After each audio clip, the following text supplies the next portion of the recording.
So mga tol, alam na nga po ng karamihan na kating-kati na makabawi ang MP promotion dito sa kasalukuyang undisputed Super Bantamweight World Champion, Japanese monster na Oya Inoue.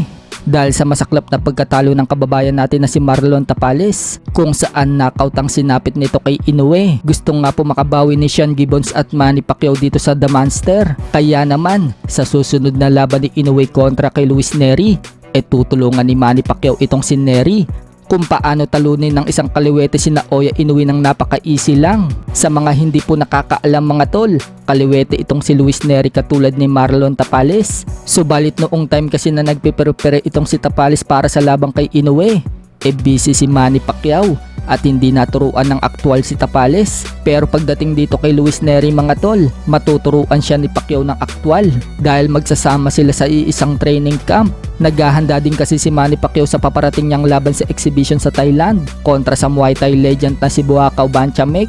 Kaya swerte itong si Luis Nery mga tol na makakasama niya ang isang 8 Division World Champion. Pero bago nga po nila bawian itong si Inoue, mukhang may uunahin ng MP promotion na bawian. Walang iba kundi ang kapatid ni Oya Inoue na si Takuma Inoue.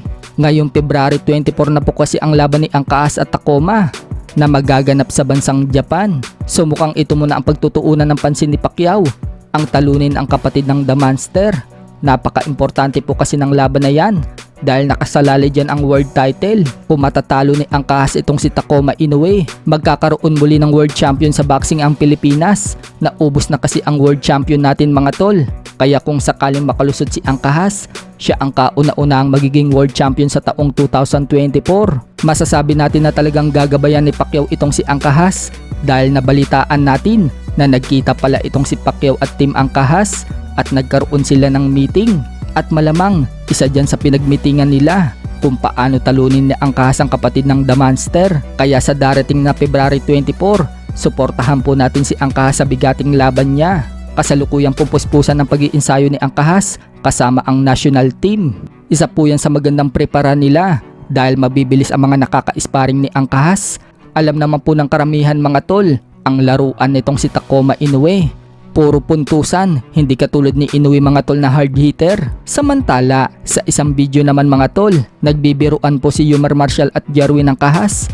Ipaparapol umano ni Angkahas ang island. This is my first time to visit my new island. Yan mga idol, punta namin yung nakita niyo yung video kanina na tinuturo ni Jerwin na yung ipaparapol niya yung island, so we're heading there. Let's go!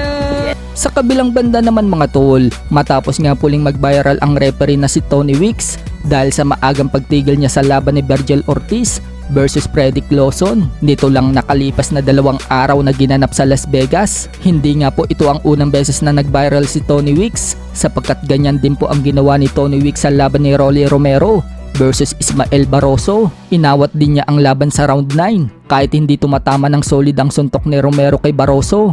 Narinig na nga po natin mga tol ang dahilan ni Tony Weeks kung bakit niya inawat agad ang laban ni Ortiz at Lawson. Sinabi nga po ni Tony Weeks mga tol, nakita daw kasi niyang tumirik ang mata ni Lawson at bago ang laban, nakitaan pala itong si Lawson ng aneurysm noong ma-brain scan ito. Pinayagan naman daw na lumaban itong si Lawson nang mag-negative daw ito sa mga sumunod na scan niya. Bukod pala dyan mga tol, marami ang nagsasabi kaya daw naging matatakotin na referee itong si Tony Weeks dahil pala sa naranasan niyang pagtayo ng referee sa laban ng David Morrell versus Aidos Yarbosonelli. Umabot sa round 12 ang laban at na-knockout itong si Aidos. Sa tindi nga po ng pinsalan nito mga tol, sinugod ito sa hospital at na medical induced coma po siya. Kaya sinasabi ng karamihan mga tol, mula noon, naging matatakutin na daw na referee itong si Tony Weeks.